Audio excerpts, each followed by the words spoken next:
cinematographers. Woo! Well, thank you so much for joining us, everyone, and congrats on your incredible film. Thank you. Carson, I'd love to first hear about the genesis of the film. What prompted you to make a film about a single day, a single evening with these particular characters? Well, a lot of it has to do with the fact that I've played baseball my whole life, actually, and reflecting on the canon of baseball films, I realized that most of them suck, and don't really capture what it feels like to play the game. You know, they're often using baseball as a metaphor for some specific character's development.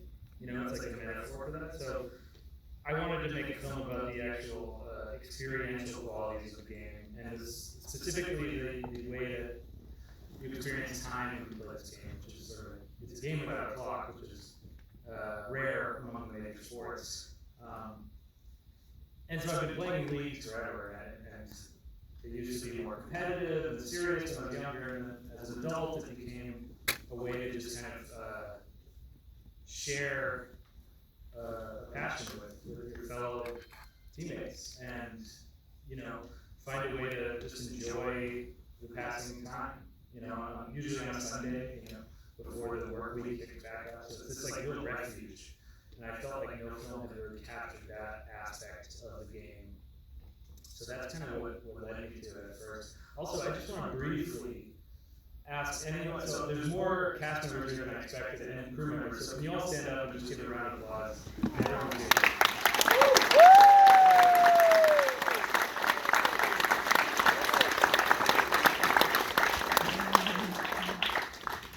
Yeah, I'd always been interested, thank you all, in making a film that was, I was looking for a way to make a film that was economical in a way as well. So like one location, I wanted to track day into night. It was very important to capture that nuanced passage of time. So yeah, all of those things led to this film. That's amazing, and I know you just said that you're not a big fan of baseball movies, but you know, you did mention go to your introduction, and you guys are all really huge fans of baseball and movies. So I have to ask each of you, do you have favorite baseball movies? Is there any inspiration?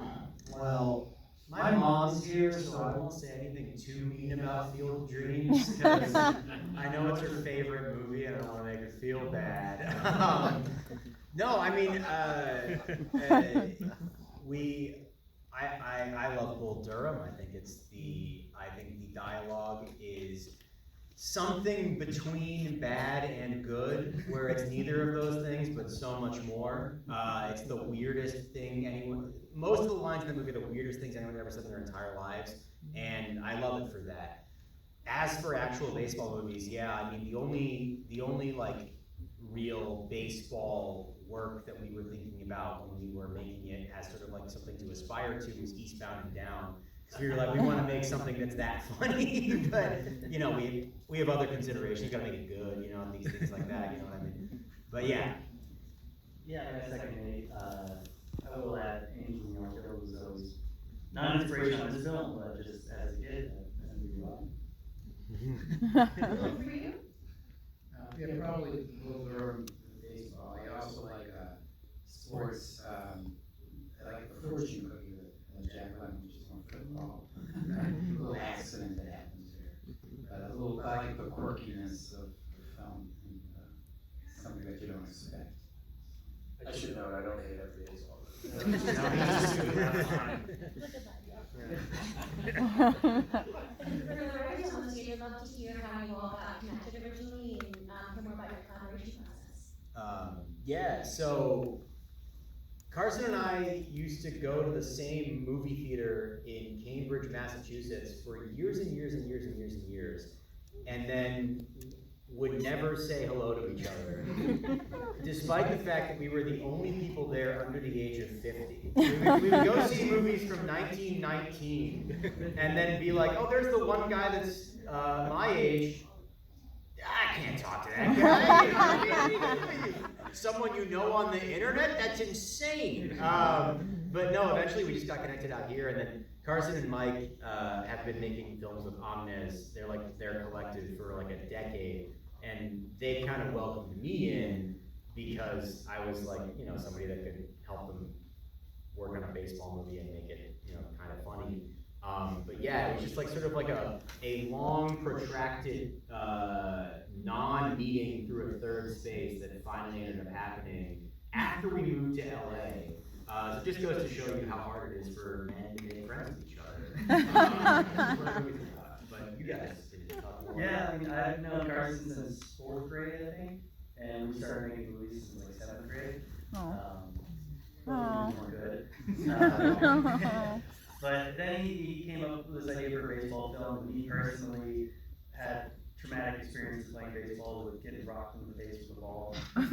But I've always loved watching baseball. I've always loved being on the sidelines, and just the idea of a film about, mainly what got me interested is a film about people losing something that meant something that means dearly to them, and being unable to communicate it with each other and just being stuck in their New England ways, their hard shells. That's what got me kind of interested in, and also just we always work with stuff together, so it's just kind of natural. Yeah, I mean, I think we wrote a lot of it during the pandemic, and I think we all agreed on what was funny about baseball, the types of people that play it, and also what would be funny to show happen in a game. So we actually started this film, when we wrote it, we started it as kind of a box score. We actually wrote out a box score, and it was important to have that foundation, that spine to build off of, so we would understand when it's worth showing what's on the field and when it's worth digressing to the you know, the sidelines, the dugout, and this film is really about how people use this sport as